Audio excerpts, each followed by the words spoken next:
ओम नमः शिवाय. श्री स्वामी समर्थ. नमस्कार मंडळी, मी सुप्रिया आपल्या सर्वांचे माझ्या या मराठी यूट्यूब चॅनलवर अगदी मनापासून स्वागत करते. 5 ऑगस्ट 2024 पासून पवित्र श्रावण महिन्याला सुरुवात होत असून या श्रावण महिन्यामध्ये अनेक देवी देवतांची पूजा केली जाते. हा श्रावण महिना भगवान भोलेनाथांना समर्पित असल्यामुळे या महिन्यामध्ये व्रत वैकल्ये उपवास केले जातात. असं म्हणतात की श्रावण महिन्यामध्ये भगवान भोलेनाथांची अगदी मनापासून पूजा केल्यास, व्रत वैकल्य उपवास केल्यास भगवान भोलेनाथांची तसेच माता पार्वतीची आपल्यावर, आपल्या कुटुंबावर कृपा राहते आणि त्यांच्या कृपेनं आपल्या घराची भरभराट होते. आपल्या सर्व इच्छा मनोकामना पूर्ण होतात. तर या भगवान भोलेनाथांची आपल्यावर, आपल्या कुटुंबावर सदैव कृपा राहावी. त्यांच्या कृपेने आपल्या घराची भरभराट होऊन आपल्या सर्व इच्छा मनोकामना पूर्ण व्हाव्यात. आपल्यावरची सर्व संकट विघ्न दूर व्हावीत. यासाठीच आपल्याला हा श्रावण महिना सुरू होण्यापूर्वी आपल्याला मी काही वस्तू सांगणार आहे. तर त्यापैकी कोणतीही एक वस्तू घेऊन आपल्या घरी यायचं आहे आणि आपल्या देवघरामध्ये तिला स्थापन करायची आहे. आता कोणती अशी ही वस्तू आहे जी आपल्याला हा श्रावण महिना सुरू होण्यापूर्वी खरेदी करायची आहे, याविषयीची अगदी थोडक्यात पण महत्त्वाची माहिती जाणून घेण्याकरिता व्हिडिओ शेवटपर्यंत पहा. त्याचबरोबर चॅनलवर जे नवीन आहेत त्यांनी चॅनलला सबस्क्राईब करा. तसेच व्हिडिओ पाहत असताना व्हिडिओला लाईक करायला विसरू नका. पवित्र श्रावण महिन्यामध्ये भगवान भोलेनाथांची कृपा आपल्यावर, आपल्या कुटुंबावर राहावी यासाठी शिवलिंगावर जल, धतुरा, भांग, दूध, बेलपत्र अर्पण केलं जातं. त्याचबरोबर श्रावण महिन्यामध्ये किंवा श्रावण महिना सुरू होण्यापूर्वी जर आपण काही वस्तू, काही गोष्टी जर खरेदी करून आपल्या घरी आणल्या तर यामुळं आपल्या घरामध्ये सुख समृद्धी वाढते आणि भरभराट होते. तर त्यातील जी पहिली जी वस्तू आहे, जी आपल्याला श्रावण महिना सुरू होण्यापूर्वी आपल्या घरी खरेदी करून आणायची आहे, तर ती म्हणजे त्रिशूल. त्रिशूळ हे भगवान भोलेनाथांचं शस्त्र असून असं म्हटलं जातं की ज्या घरामध्ये हे भगवान शिवशंकरांचं त्रिशूळ असते तर त्या घरामध्ये कधीही नकारात्मक ऊर्जा प्रवेश करत नाही. आणि म्हणूनच आपल्याला या श्रावण महिन्याच्या पहिल्या सोमवारी हे चांदीचं त्रिशूळ आणून आपल्या देवघरामध्ये स्थापन करायचं आहे. जर आता तुम्हाला चांदीचं जर त्रिशूळ खरेदी करता येत नसेल तर तुम्ही तांब्याचं देखील त्रिशूळ खरेदी करू शकता किंवा तुम्ही इतर कोणत्याही धातूचं खरेदी केलं तरी देखील चालेल. तुम्ही हे कोणत्या भावनेने आणता आणि भक्तिभावाने याची कशा प्रकारे पूजा करता हे महत्त्वाचं आहे. आणि तुम्ही हे जर त्रिशूळ तुमच्या देवघरामध्ये स्थापन केलं तर तुमच्यावर, तुमच्या कुटुंबावर सदैव भगवान भोलेनाथांची, माता पार्वतीची कृपा राहणार आहे. त्यानंतर दुसरी जी वस्तू आहे तर ती म्हणजेच बेलपत्र. महादेवांची पूजा ही बेलपत्राच्या पानाशिवाय अपूर्ण आहे. आणि म्हणूनच या पवित्र श्रावण महिन्यात एक चांदीचं बेलपत्र तयार करून आपण भगवान भोलेनाथांना अर्पण करू शकता. त्याचबरोबर या श्रावण महिन्याच्या अगोदरच आपल्याला एक चांदीचं बेलपत्र तयार करून घ्यायचं आहे आणि ते आपल्या देवघरामध्ये स्थापन करायचं आहे. यामुळे देखील आपल्या जीवनातील सर्व समस्या, अडचणी, विघ्न दूर होण्यास मदत होते आणि आपली आर्थिक परिस्थिती देखील मजबूत होते. भगवान भोलेनाथांचा आपल्यावर, आपल्या कुटुंबावर सदैव आशीर्वाद राहतो. आता तुम्हाला चांदीचं जरी शक्य झालं नाही तर इतर धातूचं तुम्ही करू शकता. त्यानंतर पुढील जी वस्तू आहे तर ती म्हणजेच तांब्याचा नाग. आणि तुम्ही या श्रावण महिन्यामध्ये जर तांब्याच्या नागनागिनीची जर जोडी खरेदी करून तुमच्या घरी जर आणली तर ती अत्यंत शुभ मानली जाते.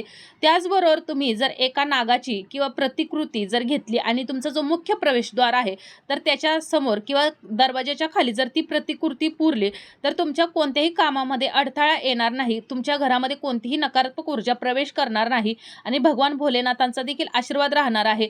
त्याचबरोबर तांब्याच्या नागनागिनीची जोडी तुम्ही देवघरामध्ये स्थापन करू शकता. आता या मी तुम्हाला ज्या वस्तू सांगत आहे तर त्या तुम्ही श्रावण महिना सुरू होण्यापूर्वीच तुमच्या घरी खरेदी करून आणायच्या आहेत आणि श्रावण महिन्यातील पहिल्या सोमवारीच तुम्हाला हा उपाय करायचा आहे. त्याचबरोबर हिंदू धर्माच्या मान्यतेनुसार जिथं भगवान शिवशंकरांचे अश्रू पडले तर तिथं रुद्राक्षाचा जन्म झाला असं म्हटलं जातं. आणि म्हणूनच श्रावण महिन्याच्या पहिल्या सोमवारी तुम्हाला रुद्राक्ष खरेदी करून आपल्या घरी आणायचं आहे. रुद्राक्ष आपल्या देवघरामध्ये ठेवल्यानं आपल्या घरामध्ये कधीही धनधान्याची कमतरता भासत नाही. त्याचबरोबर आपल्या जीवनामध्ये कोणतीही संकट, विघ्न, बाधा जर येत असतील तर ती दूर होण्यास मदत होते आणि घरामध्ये सकारात्मक ऊर्जा प्रवेश करते. त्याचबरोबर आपल्या कुटुंबावर भगवान भोलेनाथांचा कृपाशीर्वाद राहतो. आता पुढील जी वस्तू आहे तर ती म्हणजेच गंगाजल. श्रावण महिन्यात गंगाजल आपल्या घरी आणणं अत्यंत शुभ मानलं जातं आणि हे गंगाजल आणून या गंगाजलाने शिव किंवा शिवलिंगाचा जर तुम्ही अभिषेक करत असाल तर त्यामुळे तुमच्यावर भगवान भोलेनाथांची कृपा होणार आहे. आणि हे गंगाजल तुम्हाला श्रावण महिन्याच्या अगोदर किंवा श्रावण महिन्याच्या पहिल्या सोमवारीच तुम्हाला घरी आणायचं आहे आणि आणल्यानंतर तुम्हाला हे तुमच्या देवघरामध्ये ठेवायचं आहे आणि दररोज सकाळी तुम्हाला थोडंसं यातील गंगाजल घेऊन तुमच्या घरामध्ये शिंपडायचं आहे. यामुळे देखील तुमच्या घरावर, तुमच्या कुटुंबावर कोणतंही विघ्न, संकट, बाधा येणार नाही आणि तुमच्या घरामध्ये जी नकारात्मकता आहे, तर ती दूर होण्यास देखील मदत होणार आहे. आता तुम्हाला मी या ज्या काही वस्तू सांगितलेल्या आहेत, तर त्यापैकी तुम्हाला जी कोणतीही वस्तू शक्य होईल, तर ती वस्तू तुम्हाला या श्रावण महिना सुरू होण्यापूर्वी खरेदी करून घरी आणायची आहे आणि श्रावण महिन्याच्या पहिल्या सोमवारीच शुभ मुहूर्तावर तुमच्या देवघरामध्ये स्थापन करायचे आहे. भगवान भोलेनाथांची विधिवत पूजा करायची आहे, मनोभावे सेवा करायची आहे, व्रत करायचं आहे, उपवास करायचा आहे आणि आपल्या सर्व इच्छा मनोकामना पूर्ण करण्यासाठी या भगवान भोलेनाथांना प्रार्थना करायची आहे.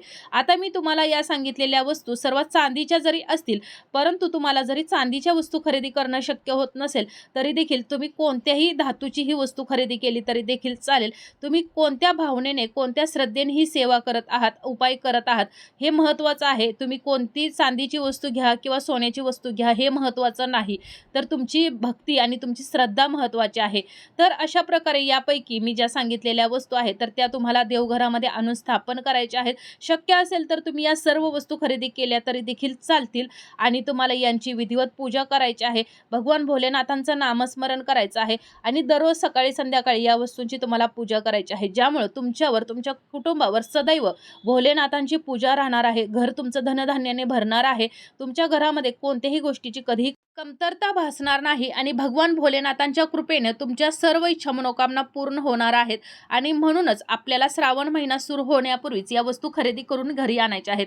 आता जरी तुम्हाला श्रावण महिना सुरू होण्यापूर्वी जरी या वस्तू खरेदी करून घरी आणणं शक्य जरी झालं नाही, तरी देखील तुम्ही श्रावण महिन्यामध्ये कधीही या वस्तू खरेदी करून आणल्या तरी देखील चालेल. कारण श्रावण महिना हा अत्यंत पवित्र महिना आहे आणि त्यामुळं या पवित्र श्रावण महिन्यामध्ये तुम्ही ही कधीही खरेदी करू शकता. परंतु शक्यतो पहिल्या सोमवारी करा किंवा तुम्हाला पहिल्या सोमवारी जरी झालं नाही, तर तुम्ही कोणतेही सोमवारी या वस्तू तुमच्या देवघरामध्ये स्थापन करायच्या आहेत. सोमवारी जरी झालं नाही, तरी तुम्ही शनिवारी जरी केल्या तरी देखील चालेल. तर अशा प्रकारे तुम्ही या वस्तू घरी आणून तुमच्या देवघरामध्ये स्थापन करा. भगवान भोलेनाथांची मनापासून सेवा करा, आराधना करा, आपल्या इच्छा मनोकामना पूर्ण करण्यासाठी प्रार्थना करा. तर आपली आजची ही माहिती, आजचा हा व्हिडिओ इथंच थांबवते. ही माहिती, हा व्हिडिओ तुम्हाला कसा वाटला कमेंट करून जरूर कळवा. माहिती जर आवडली असेल तर व्हिडिओला लाईक करा, चॅनलला सबस्क्राईब करा आणि हा व्हिडिओ जास्तीत जास्त शेअर करा. धन्यवाद.